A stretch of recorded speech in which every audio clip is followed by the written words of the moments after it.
মই শ্ৰী কৃষ্ণকান্ত বৰ্মন, খুৰীয়াবাৰীত ঘৰ। মোৰ ডাঙৰ ল'ৰা শ্ৰী সিংহজিৎ বৰ্মন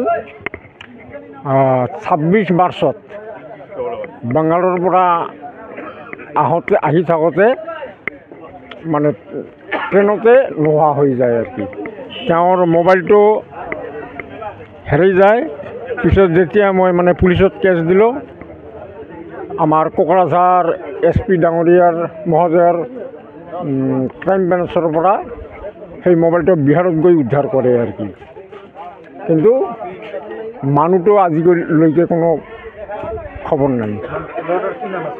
তেওঁৰ নাম সিংহজিৎ বৰ্মন, বয়স 43 বছৰ। তেওঁৰ নিজৰ ফেমিলিত বোৱাৰীজনী আৰু এজনী ছোৱালী আছে। মই চৰকাৰক এইখিনিয়ে ক'ম যে যিকোনো পৰ্যায়ত তেওঁৰ মানে ভাল বেয়া যিকোনো এটা খবৰ উলিয়াই দিব লাগে।